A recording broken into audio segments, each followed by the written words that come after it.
Surat civil કોર્ટમાં નરેશ પરમાર નામના યુવકનું મૃત્યુ. પોલીસે ઢોર માર માર્યા બાદ યુવકનું મૃત્યુ થયા હોવાનો પરિવારનો આક્ષેપ. 2 દિવસ પોલીસ કસ્ટડીમાં રાખ્યા બાદ કોર્ટમાં રજૂ કરવામાં આવ્યો હતો. કોર્ટ રૂમમાં અચાનક પડી જતા તેમનું અચાનક મૃત્યુ થઈ ગયું. 4 છોકરાના પિતાના મૃત્યુથી પરિવારમાં શોકનો માહોલ. અહેવાલ જતીન પરમાર. તમારું રહેવાનું ક્યાં બેન? મારું અમરોલી, મારા ભાઈનું કામ છે. આ ભાઈ કોણ છે તમારો? મારો સગો ભાઈ છે. એને કોને લઈ ગયા હતા અહીંયાથી? એ કતારગામ પોલીસ લઈ ગઈ હતી. રાતે 10-11 વાગે લેવા આવ્યા હતા. પેલા દારૂના કેસમાં લઈ ગયા, પછી એની માથે ચોરી નાખી દીધી. પછી એની તબિયત ખરાબ હતી. 3 દિવસ સુધી એને રિમાન્ડમાં રાખ્યો. અમે લોકોએ કીધું એને દવા આપી દેવા દો, એને હોસ્પિટલ લઈ જાઓ, તમે એને મારામારી કરો. એની તબિયત બહુ ખરાબ, પણ પોલીસ વાળા માયના જ નહીં, મુલાકાતે ન કરવા દીધા. અમારા સામે એમ જ મારતા હતા. પછી આજે કોર્ટમાં હાજર કરવાના હતા ને, તો કોર્ટમાં પણ એ છડતો નતો. એ કે પેલા મને હોસ્પિટલ લઈ જાઓ, મારી તબિયત બહુ ખરાબ થઈ ગઈ છે. તો બી નો માયના. ત્યાં ડબ્બો આવે ને, ડબ્બાની અંદર બધા 4-5 જણે રોડ ઉપર માર્યો.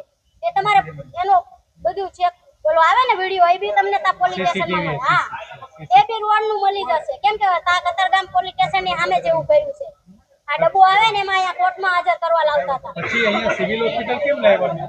હા, એ લોકોને અહીંયા એને છે ને, એટલે અહીંયા એને હાજર થવાનું હતું જજ સામે, એ છૂટવાનું હતું, પણ આ લોકો છૂટવા નતા દેતા. હા, અહીંયા ઉપર જવા નતા દેતા, નીચે પકડીને જ રાખ્યો. એમ કે ટેમ પૂરો થઈ જાય. પોલીસવાળાના નામ ખબર છે? નામ ના નથી ખબર, પણ એ બધાને અમે ઓળખે છે. એટલા છે ને કતારગામ વાળા બધાને અમે ઓળખે છે. હમણાં જે અહીંયા હોસ્પિટલ સિવિલ હોસ્પિટલ કેમ લાવ્યા? એ ભાઈની મૂર્તિ થઈ ગઈ, તાસ થઈ ગઈ. ક્યાં? હા, કોર્ટમાં. હા, કોર્ટમાં. કોર્ટમાં જ થઈ ગઈ. હા, હવે તમે શું ઈચ્છો છો બેન?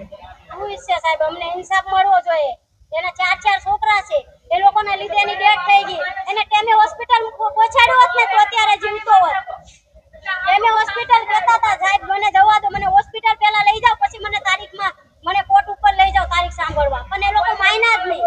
અમુકના કીધો ને તો એમ કરીને માર્યા કે ખોટું બોલે છે, આ ભાગી જવાના છે. 4-5 જણાએ માર્યો, પછી એમ ઉરાવીને માથે એમ પગ મેકી દીધો, તો એની હૃદય છે ને ધડકન એમ થઈ ગઈ. પોલીસ વાળા હતા? હા, બધા કતારગામના પોલીસ વાળા.